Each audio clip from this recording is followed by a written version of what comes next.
Eskerrik asko lehenik eta behin, ASPIO gonbidatzeagatik.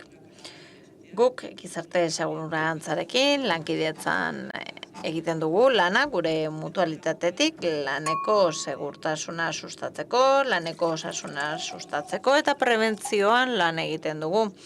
Enpresek beren baliabideak dituzte, baina guk osatu egiten ditugu haien baliabideak. Helburua da laneko istripua murriztu ahal izatea. Guk egiten dugun guztia badago ministerioko planaren baitan jasota.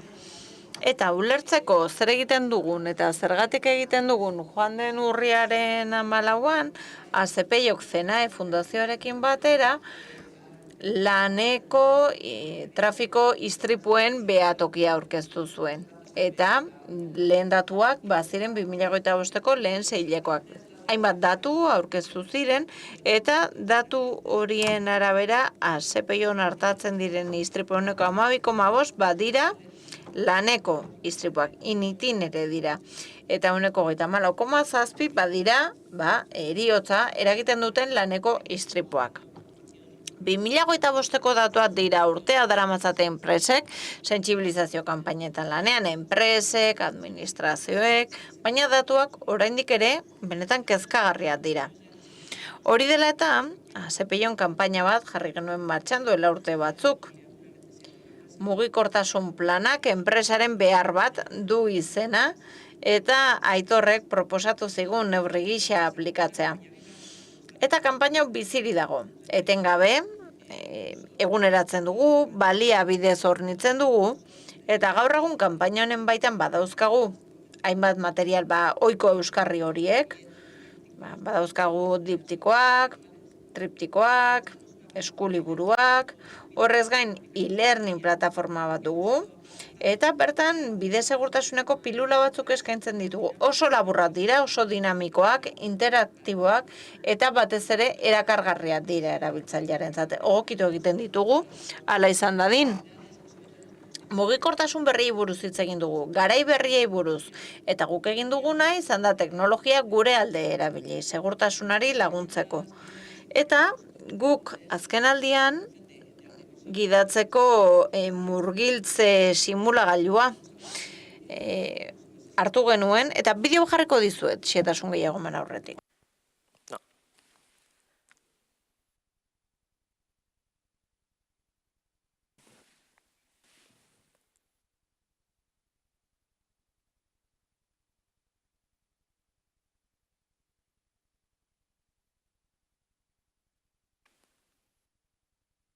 No soy capaz de ponerlo, no sé si lo pueden poner desde allí.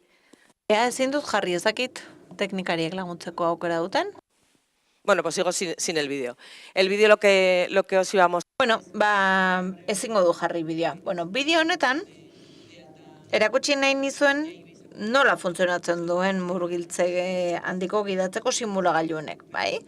Eta sortu egiten da, auto bat, bai? Guk eduki dezakegun auto bat, eta eskuz edo automatikoki gidatzen den auto bat simulatu dezake, eta simulagailu honetan gertatzen dena zera da? Guri gerta dakizkiguken, ezustekoak eta agertuko zaizkiola.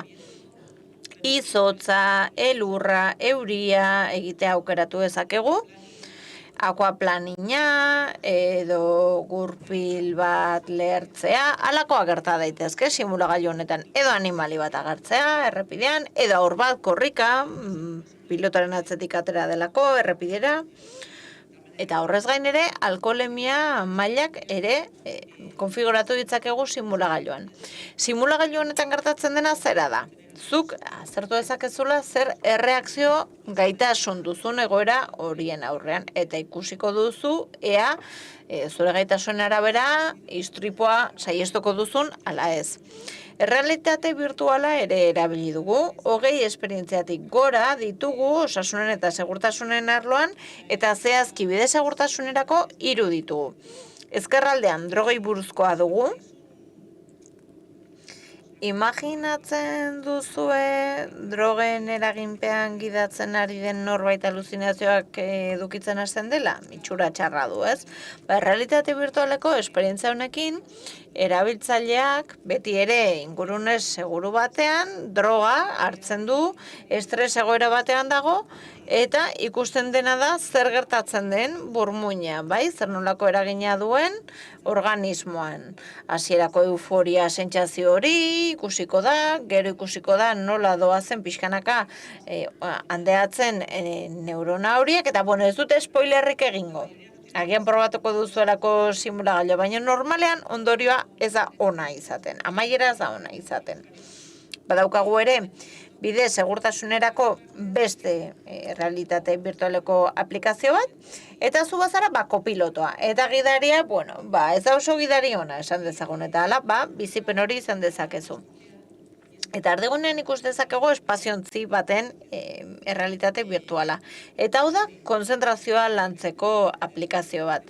Konzentrazio handiko ataza bat proposatzen zaio, erabiltzaileari, espaziontzi bat gidatu behar du, eta hainbat estimulu eta distrakzio elementu proposatzen dizkio aplikazioak. Eta, bueno, pixka gogorarazten dio erabiltzaileari, kanpaina horiek esan izan dutena, ez da? Segundo bakar batean bizitza oso alda daitekela. Hori biziarazten dio erabiltzaileari. Baditugu ere betaurreko hauek, ez dirain teknologikoak. Baina oso harrera ona izaten ari dira enpresetan eta erabiltzaileen aldetik. Nekea simulatzen dute, alkohol kontsumoa, cannabis kontsumoa, dagoeneko jardunaldian zehar aipatu diren kausa horiek simulatzen dituzte, bai? Estresa, alkoholaren kontsumoa, distrakzioak. Betaurreko horiek jarrita simulatu egiten da. Alkohola hartu duzula edo cannabis hartu duzula edo nekea duzula. Zenbati ez zaigu gertatu, neka eginda gaudela, auto hartu behar izan dugula etxera itzultzeko. Eta badakigu ez da, ulertzen dugu nola eragiten digun neke horrek. Adibidez, ikusteko gaitasunean, erreakzionatzeko gaitasunean, betaurreko hauekin simulazio hori izan dezakegu eta la erabiltzaile benetan uler dezake zer ondorio izan ditzakeen nekatuta gidatzak. Eta gozabera alkohola eta kanabisa simulatzen duten horiekin. Ingurune seguru batean, uler dezakezu zer nolako eragina izan dezakeen alkoholak edo kanabisa gauzak hartzeko orduan.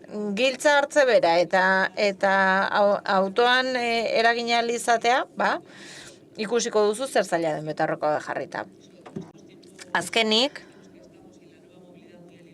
eta oso lotuta dago gaur egungo garaiekin eta mugikortasun berriarekin. Eta bada patineteena. Azepilloren atean, joan den astean, patinetean zijoan neska bat harrapatu zuen auto batek. Azepilloren atea horren, eta begiratu nuenea bazagoen zerbait, prentxan, etzagoen ezer, etzagoen ezer, seguraski etzelako izan, larria istripua. Baina beste albiste bai ikusi nituela. Gazteizko istripuak dira. 26 urteko neska bat, zaurituta, patinete elektrikoan istripu larria izan ondoren. Beste bat, tranbiaren bideetan sartu zelako, zauritua izan zen, neska adingabe bat. Eta beste albiste baten arabera, 3 patinete gidari ospitaleratu izan behar izan zituzten Gasteizen. Eta aipatzen dut, badaudelako gure bideetan, eta ikusi behar dugulako, ea nola landuko dugun kontzientziazioa eta sentsibilizazioa patinetei dagokienez. Ibilgailu mota hori dagokienez, hau ez da nire autoa, bada lankide batena. Eta lanean ari gara patineteen inguruko sentsibilizaziorako materiala sortzeko. Eta espero dugu abendurako aplikazio bat atera alizatea. Bideo bat nuen, prest oso laburra da, eta aplikazio honen bitartez, zuk mugikorran daukazu, autoan jartzen duzu, kapoan, eta ikus dezakezu, patinetean doan pertsona batek talka egiten duela zure autoarekin. Eta bada sentsibilizatzeko aplikazio bat. Tresnak garatu nahi ditugu, erabiltzaileek ingurune seguru batean uler dezaten zer gerta daitekeen. Kontzientziatzea da helburua, jendeak arriskoaren pertzepzioa aldatzea, lehen aipatu da arriskoaren pertzepzioa. Eta zein da helburua? Kontzientzia handiago izatea eta hala jokabide seguruak izatea. Benetan sinetsita daudelako, ez behartuta daudelako. Eta eskerrak eman nahi ditut jardunaldi hau antolatzagatik benetan badugulako zer egina eta aukera ematen digulako ikusteko zenbat eta zer egiten ari garen dagoeneko.